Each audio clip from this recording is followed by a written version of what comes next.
오늘 성경 말씀 구약성경 시편 112편입니다. 시편 112편 전체를 다 보면 좋겠지만 1절 1절 제가 봉독하도록 하겠습니다. 시편 112편 1절입니다. 할렐루야, 여호와를 경외하며 그의 계명을 크게 즐거워하는 자는 복이 있도다. 아멘. 시편 112편은 지혜시로 알려져 있습니다. 지혜라는 단어에서 감을 잡으셨겠지만 하나님을 잘 섬기는 것이 중요하다라고 하는 교훈을 하고 있습니다. 오늘 제목이 여호와 율법을 즐거워하는 자라는 말이 나오는데 이 말을 들으시면 시편 1편이 생각나실 것입니다. 오직 여호와 율법을 즐거워하며 그 율법을 주야로 묵상하는 자로다라고 시편 1편의 2절 말씀을 생각하시는 분들이 아마 계실 것인데, 실제로 시편 112편은 시편 1편의 주석이다, 이런 별명을 가지고 있습니다. 그래서 1절이나 그 2절이 많이 닮아 있죠.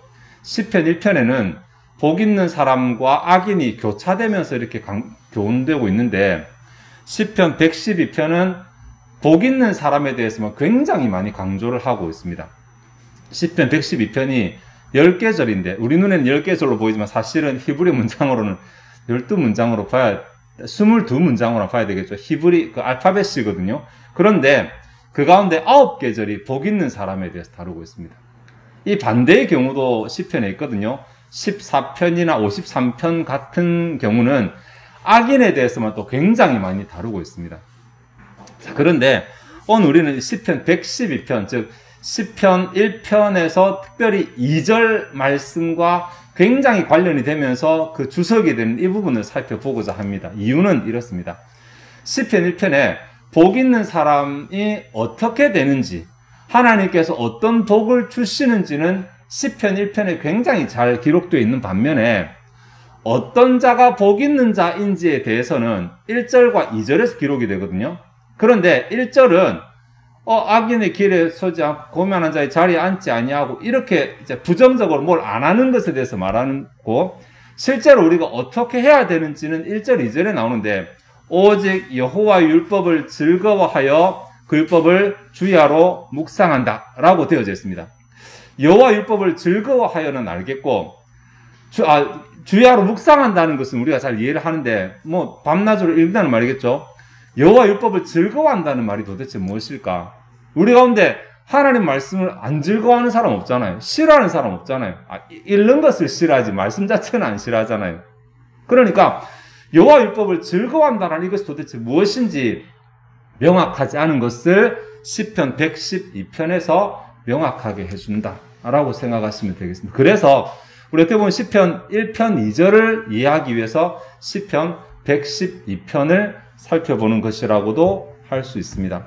오늘 제목은 여호와의 법을 즐거워하는 자라는 말, 즐거워하는 자가 되자라는 말 했는데, 실제로 봉독했던 1절 말씀 보면 여호와를 경외하며 그의 계명을 크게 즐거워하는 자라고 하는 내용이 나옵니다. 그의 계명을 크게 즐거워하는 자라고 나오는데, 여호와 율법을 즐거워하는 것과 그의 계명을 즐거워하는 것이 같은 말인가 다른 말인가, 이것 좀 풀고 지나가야 될 것 같은데, 실제로 율법이라고 우리가 흔히 번역하는 단어는 원리나 기준이나 뭐 이런 뜻을 가진 말, 교훈 뭐 이런 뜻을 가진 단어라서 이것은 무엇이 옳고 그른지를 구별하게 해주는 기준 정도로 볼 수 있거든요.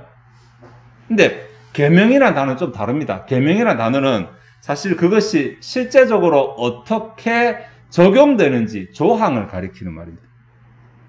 결국은 율법이라고 말하면 지배하는 원리에 대해서, 이 원리에 대해서 말하고, 계명은 그것이 실제적으로 구체적으로 어떻게 실행되는지 조항에 대한 말이니까 결국은 같은 말이죠. 같은 말. 예.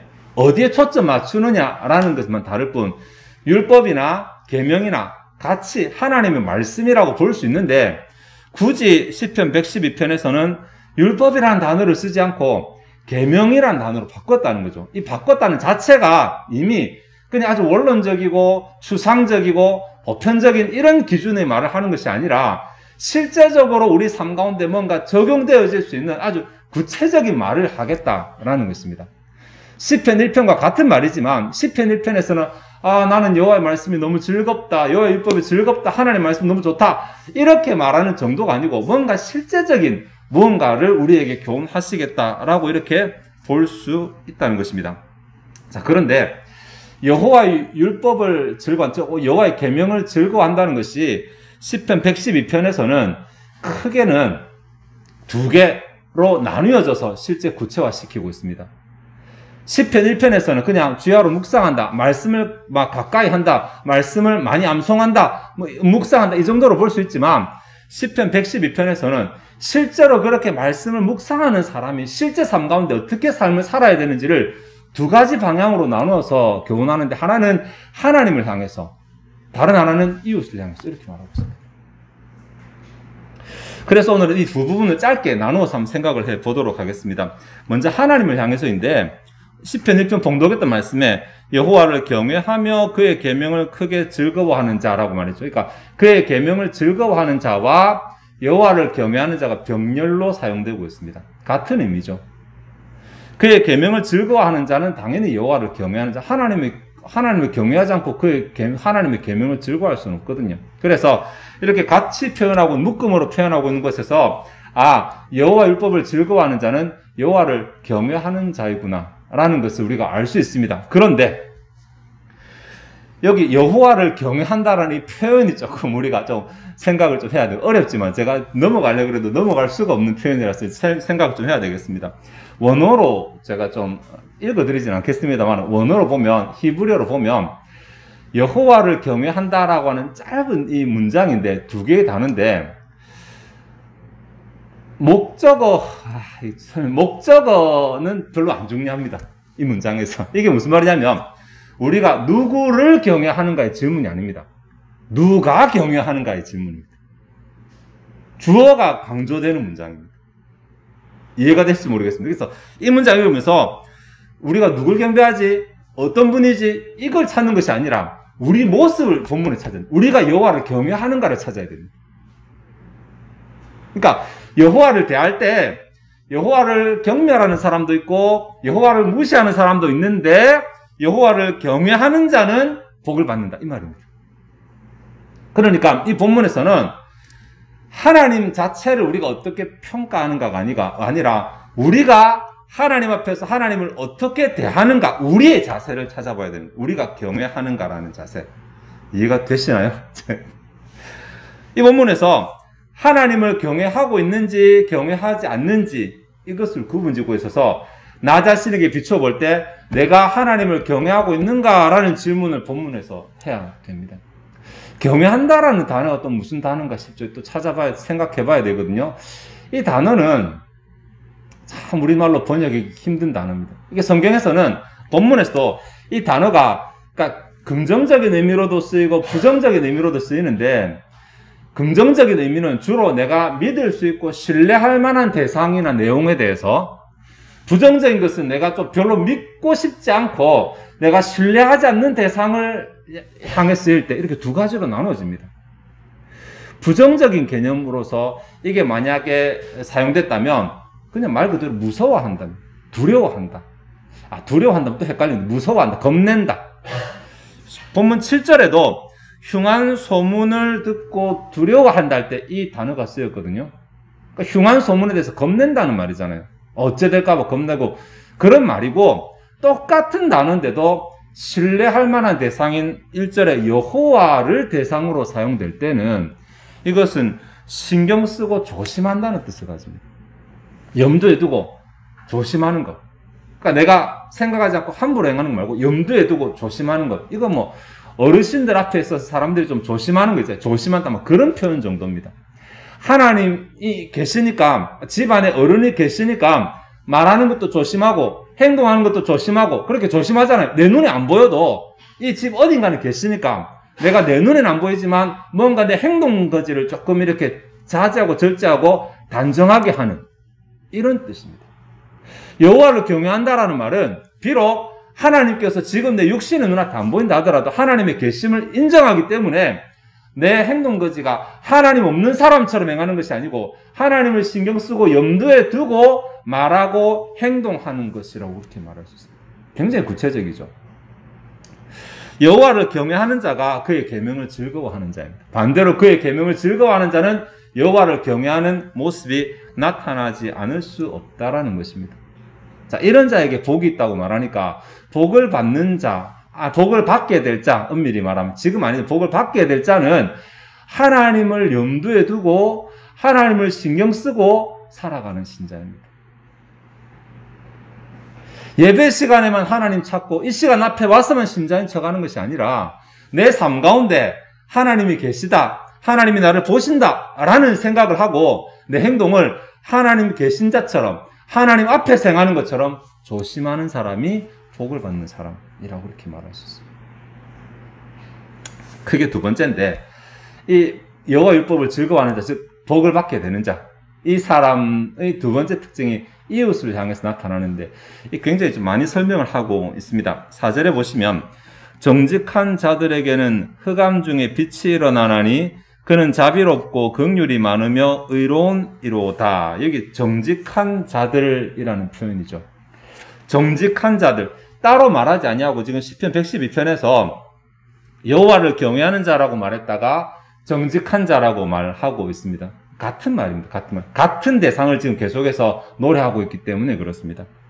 근데 정직하다라고 하는 이 말은 곧다라고 말하는데 사실은 시작을 한번 딱 하면 그 시작에서 벗어나지 않는 것을 말해서 일치한다라는 말이거든요. 일치한다. 기준에 일치한다. 처음에 내가 작심삼일 안 하고 하겠다, 공부 열심히 하겠다라고 처음 시작을 했으면 끝까지 기준에서 벗어나지 않고 끝까지 일치하는 것. 하나님 앞에서 내가 이런 신앙의 삶을 살아가겠다라고 했으면 변하지 않고 끝까지 일관되게 쭉 나아가는 그런 모습이 여기 정직한 자라는 모습입니다. 조금 생각하는 게 다르죠. 우리 생각에는 착하다라든지 다른 사람에게 속이지 않는다 이 정도 차원으로 생각하는데 이렇게 번역되었지만 사실 이 단어의 뜻은 그냥 일관되다라는 뜻입니다. 일관되다.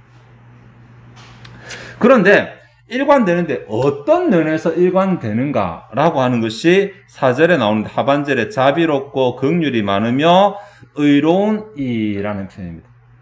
5절을 가만히 보시면 표현은 다르게 할 뿐 굉장히 많이 닮았습니다. 은혜를 베풀며 꾸어주는 자는 잘되나니 그 일을 정의로 행하리로다.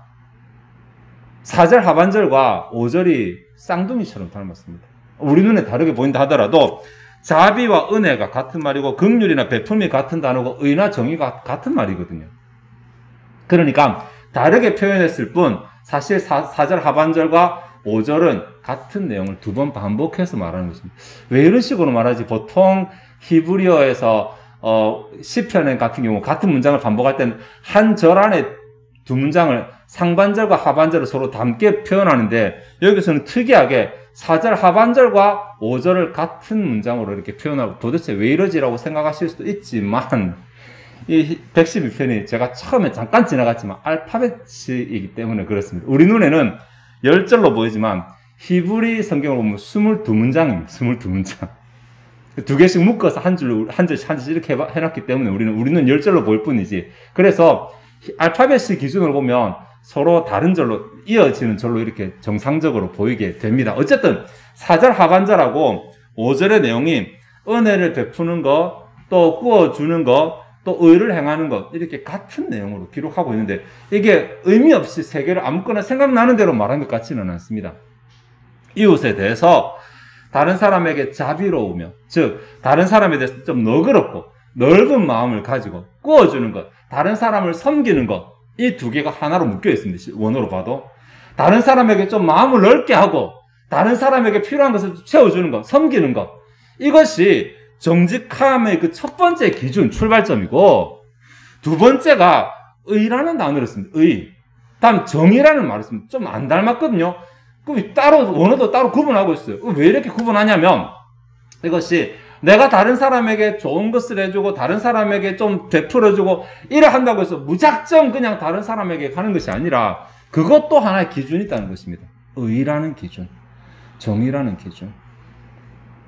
정의의 범위 안에서, 의의 범위 안에서, 합당한 범위 안에서 다른 사람에게 너그러우며 다른 사람에게 관대하며 다른 사람 필요를 채워주는 것을 말합니다. 이것이 정직한 자의 정직이라고 하는 그 기준이 되는 것입니다. 나는 뭐 사람이 좋아가지고 뭐 집에 있는 거 다 퍼다 주고 이거 아닙니다. 그거 아닙니다. 예, 단순히 그런 말 하지 않습니다. 내가 그렇게 하더라도 합당한 범위 안에서, 합당한 범위가 뭐냐면 결국 하나님이 기뻐하시는 범위거든요. 의라는 단어가 그 뜻이니까 하나님의 기준에서, 하나님이 기뻐하시는 범위 안에서, 하나님이 기뻐하시는 영역에서 내가 다른 사람에게 너그럽고 자비롭고 관대하고 베풀어주고, 이것이 정직입니다. 예, 한글 성경과 좀 많이 다르죠. 단어, 어쩔 수 없어요. 이거 단어 뜻이 원래 언어 체계하고 다른 언어 체계로 한번 번역되는 과정 가운데 조금 달라질 수 있는데, 이 그러한 풍성한 뜻들을 가지고 있습니다. 이것이 이웃을 향해서 내가 이웃을 도와주고 이웃의 필요를 채워주고 이웃에 관심 가지고 관대한다 하더라도 내 심장 가지고 내가 좋아서가 아니고 그 사람이 좋아서도 아니고 하나님이 기뻐하시니까, 하나님이 원하시니까, 하나님의 기준 안에서 우리가 늘상 생각하는 거잖아요. 하나님 때문에. 그렇게 하나님 때문에 명분이 주어졌을 때 내가 그 사람의 필요를 채우고 그 사람에게 관심 가지고 그 사람을 도와주고 너그러운 마음을 가지는 것이 정직한 자이고, 이런 사람이 여호와 율법을 즐거워하는 자이고, 이런 사람이 복을 받게 될 사람. 정리해보면 하나님을 향해서는 경외, 즉 하나님이 계시다는 사실을 인정하고 조심하는 삶을 살아가는 것. 내 마음대로 살아가지 않냐고 하나님 눈치 보며 살아가는 것이 여호와 율법을 즐거워하는 자의 모습이고, 이웃을 향해서는 하나님 때문에 하나님의 기준 안에서 그 사람의 필요를 채우고 도와주고 섬기고 너그러운 마음을 가지고 내 것을 내어주는 것이 여호와 율법을 즐거워하는 자입니다. 여기까지 하면 여호와 율법을 즐거워하는 것은 좋겠는데 너무 내가 손해보는 삶이 아닌가라고 생각하실 수 있는데, 시편 111편은 저처럼 콕콕 집어서 안 읽고 쭉 읽어보시면 이게 굉장히 복이 많이 들어있습니다. 이렇게 살아가는 자에게 여호와의 계명을 크게 즐거워하는 자는 복이 있도다 말하면서 무슨 복이 있는지가 2절부터 쫙 이어지고 있거든요. 굉장히 많은데 2절 보시면 아마 땅에 대한 복이, 후손에 대한 복이 나오겠죠. 그의 후손이 땅에서 강성하며 후손에게 복이 있으리로다. 야, 이거 하나만 해도 할만하죠. 우리 자식이 잘 된다는데, 자식이. 내가 여호와 율법에 합당하게 살아가면, 여호와의 계명을 즐거워하며 살아가면 자녀가 잘 된다는데. 난 자녀 모르겠다 하시는 분 3절에 보시면 부와 재물이 그의 집에 있으며, 이것도 만만치 않은 복이지 않습니까? 부와 재물이 그 집에 있으며. 이건 그냥 읽어보면 다 이해가 됐습니다. 근데 4절에 보시면 흑암 중에 빛이 일어나나니라고 하는 부분, 이 부분 조금 설명이 필요합니다. 그러니까 어쨌든 2절 3절 보시면 자녀가 잘 된대요. 자녀가 잘 되고 다음 부와 재물이 집에 있대요. 하나님 주시는 복입니다. 지금 여호와의 계명을 크게 즐거워하는 자에게 하나님께서 약속하신 복입니다. 하나님이 설마 약속하시고 약속을 안 지키시는 분은 아니시잖아요. 그러니까 우리가 여호와의 계명을 크게 즐거워하는 자만 되면 당연히 이러한 복을 받을 수 있는 것이죠. 그런데 여기 흑암 중에 빛이 일어난다는 이 표현에 뭐가 그냥 흑암, 아무것도 안 되고 안 보이고 답답한 것이 보이는 삶으로 바뀐다, 이 정도는 개념이 잡히시잖아요. 근데 이 4절의 내용이 사실은 5절에도 잘 되라니라고 하는 표현에서 뭐가 안 되는 것에서 잘 되는 것으로 전환되는 이것이 반복되고 있습니다. 자손이 잘 되고, 또 너무 기복 사상처럼 말해 죄송한데 본문에 나오니까 자손이 잘 되고 부와 재물이 따르는 삶임에도 불구하고 이것이 우리의 삶 자체가 순탄하다는 것을 보장하지는 않습니다. 그렇죠? 돈 많은 부자도 고민거리 있을 거잖아요. 저 돈이 안 많아봐서 모르겠는데. 네. 다음에 뭐가 있다 그래도 이것은 별개의 문제인 것입니다. 그래서 자녀가 잘 되고 다음에 부와 재물이 따르는데 사람들이 그것만 보고 현혹되지 않도록 놓치고 있는 다른 한 부분을 세밀하게 다루고 있습니다. 6절에 보면 흔들리지 아니하며, 7절에 두려워하지 아니하며, 8절에 두려워하지 아니하며, 이런 표현들은 다 4절에 흑암과 관련되는 표현들이거든요. 흑암. 뭔가 지금 두려워할 만한 상황, 뭔가 지금 흔들릴 만한 상황이 올 수 있다는 것이잖아요. 자녀가 잘 되고 내가 재물이 많아도 이런 상황 얼마든지 올 수 있잖아요. 뭐 우리나라에 뭐 재산 1위 한다는 사람도 감옥에 갔다 오는데 뭐 그럴 수 있잖아요. 그런데 그런 상황이 온다 하더라도 하나님께서 그 아무것도 답이 없는 깜깜한 흑암의 상황에 빛을 일으키십니다. 이 표현이 정말 재밌는데 어둠을 빛으로 바꾸신다고 하지 않고 빛 하나가 일어나도록 하겠다. 빛 하나가 솟아오르도록 하겠다. 내 인생이 깜깜해서 아무것도 보이지 않는데 빛이 솟아나서 보이게 하겠다라는 말씀이거든요. 답이 보이지 않는데 보이게 하시겠다. 길이 보이지 않는데 보이게 하시겠다. 하나님께서 그렇게 하시다. 그러니까 두려운 상황임에도 불구하고 두려워하지 않도록 하겠다. 겁나는 상황인데 겁나지 않도록 하겠다. 흔들리는 상황인데 흔들리지 않도록 하겠다. 10편 23편에 내가 사망의 음침한 골짜기를 다닐지라도 해를 두려워하지 않겠다. 주의 지팡이와 여기 빛이라고 했지만 주의 지팡이와 막대기가 나를 안위해서 내가 비록 죽음의 골짜기를 지난다 하더라도 내가 그곳에서 좌절하거나 넘어지거나 끝나지 않도록 하시겠다는 약속을 주시는 것입니다. 이 정도로는 별로 굉장하지 않으십니까? 네. 누구에게? 여호와의 계명을 크게 즐거워하는 자에게. 여호와의 계명을 크게 즐거워한다고 제가 설명 안 드렸는데 아시리아서는 설명 안 돼. 원래 원어대로 하면 여호와의 계명 안에 나의 큰 기쁨이 있다. 이 말이거든요. 10편 1편 2절에도 여호와 율법을 즐거워한다. 여호와 율법 안에 나의 즐거움이 있다. 이렇게 이제 원래 원어로 되어 있습니다. 그러니까 여호와 율법 안에 즐거움이 있다나 계명 안에 큰 즐거움이 기쁨이 있다. 이 말은 성경책을 사모한다는 말이 아니고 내가 어디서 기뻐하는가 라는 말이죠. 내가 말씀을 보면서 기뻐하고 말씀을 묵상하면서 기뻐하고 말씀을 시행하면서 기뻐하는 그러한 자세를 가리킵니다. 자, 그것이 여호와의 계명을 크게 즐거워하는 자입니다. 이런 자, 말씀을 기뻐하고 말씀을 즐거워한다는 게 뭐냐고 했을 때 오늘 두 가지죠. 하나님을 향해서 하나님의 존재를 인정하는 삶을 살아가는 것. 내 삶에서 하나님 없는 자처럼 살아가는 것이 아니라 날마다 매일매일 하나님 옆에 계신 자처럼 살아가는 이것이고, 이웃을 향해서 하나님이 기뻐하시는 범위 안에서 내가 이웃을 도와주고 섬기고 베풀어주는 삶이라고 이렇게 말합니다. 이런 사람에게 한국과는 비교할 수 없는 복을 약속하셔서 사실 이게 너무 복이 개념이 커가지고 후손이 땅에서 강성하며 부와 재물이 그의 집에 있으면 와, 좀 이 약속하신 복이 너무 커가지고 제가 읽으면서도 감당이 안 되는데 하나님께서 이런 감당 안 될 복들을 주셨어요. 왜 하나님께서 이런 복을 주시냐면 하나님을 잘 섬기는 자는 이렇게 된다는 걸 보여주고 싶어서 그렇습니다. 이것 보고 너희도 하나님 잘 섬겨라고 그 사람을 모범으로 모델로 삼고 싶어서 그렇습니다. 그러니 우리는 좀 상관없지만은 여러분 뭔가 시제품이 나오면 체험단 모집하는 거 혹시 아십니까? 자동차도 체험단 모집하고 휴대폰도 체험단 모집합니다.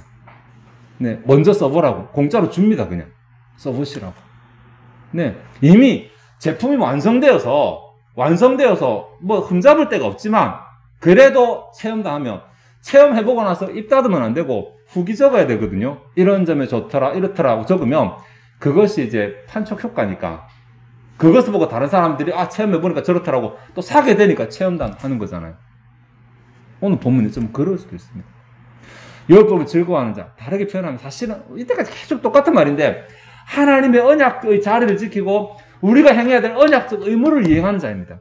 이런 자에게 하나님도 언약적인 복을 주실 수밖에 없어요. 안 주실 수가 없어요. 그러면 하나님 아니니까, 안 주시면 하나님 아니니까.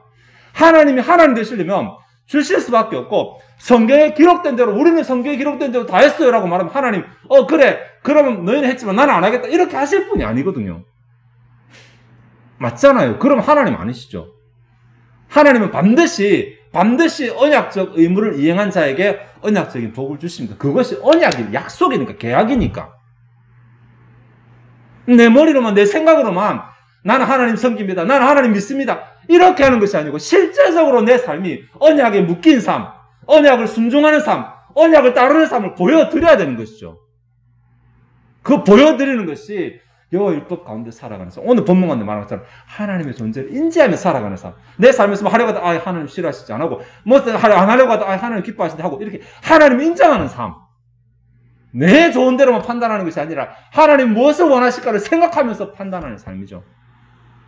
그리고 이웃에 대해서 내가 그것을 하나님이 명하시는 대로 하나님 기뻐하시는 범위 안에서 이웃을 섬기는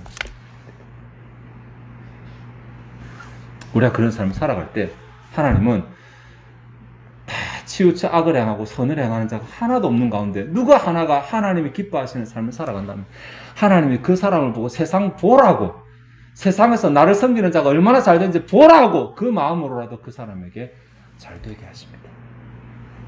이것이 우리에게 좀 복음이 됐으면 좋겠어요. 예수 믿고 천국 가는 복음 말고 하나님을 잘 섬겨 복 받는 복음이 되었으면 좋겠네요. 내 생각, 내 마음, 그냥 내 가치관으로만 나 하나님 섬기니까 뭐 대충 이 정도만 하면 되겠지.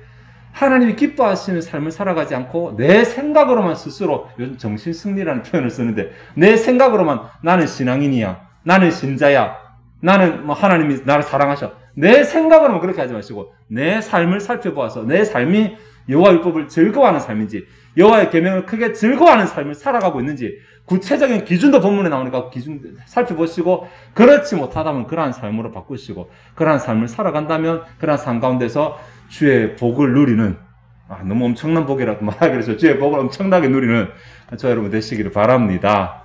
기도하시겠습니다. 하나님 오늘 시편 112편의 내용 가운데 시편 1편이 말했던 그 복 있는 사람 여호와 율법을 즐거워하는 사람이 실제적으로 삶에서 어떤 모습으로 살아가는 사람인지를 생각해 보았습니다. 시절을 쫓아 과실을 맺으며 그 잎사귀가 마르지 않으며 형통하는 이것이 오늘 본문 가운데서는 자손의 복으로 또 부와 재물의 복으로 또 공경 가운데서 벗어나게 하시는 복으로 또 상세화된 것도 생각해 보았습니다. 하나님께서 끊임없이 반복적으로 우리에게 말씀해 주시는 것이 언약의 자리를 지켜라. 네가 나를 인정하고 나를 섬겨라. 내 기준대로 살아가라 라고 요구하시는 줄 압니다. 우리가 그렇게 살아갈 때 하나님 그러한 모습을 외면치 아니하시고 반드시 하나님도 언약적인 복을 이행하시겠다고 반복적으로 수도 없이 약속하고 있습니다. 관건은 우리가 모르는 것이 아니라 우리가 알고 있으면서도 행하지 않는 것일 것입니다. 하나님의 기준을 알면서도 하나님을 인정하지 않거나 하나님의 기준대로 살아가지 않는 것일 것입니다. 혹 우리 가운데 그런 문제와 모습이 있다면 고치게 하옵소서. 내가 하나님의 복을 바라고 하나님의 은혜를 사모한다면 나 자신을 살펴보고 내가 고쳐야 될 것을 고치게 하셔서 내 삶이, 내 모습이, 내 생활이, 내 태도가, 내 실제적인 삶의 영역이 하나님을 기쁘시게 해드리는 삶이 되게 하여 주시옵소서. 하나님께서는 주시기를 원하며 주실 수밖에 없는 분이신 줄 알게 하시고 하나님의 보좌를 움직이는 것이 나의 삶의 태도인 것도 알게 하시고 나의 삶의 태도를 돌아보며 주님이 기뻐하시는 삶, 주님을 기쁘시게 해드리는 삶이 되게 하시기를 원하나이다. 이 시간 주 앞에 준비된 예물을 드리고자 합니다. 우리의 마음이 즐거이 하나님을 헌신하게 하옵소서. 감사드리며 예수 그리스도의 이름으로 기도하옵나이다. 아멘.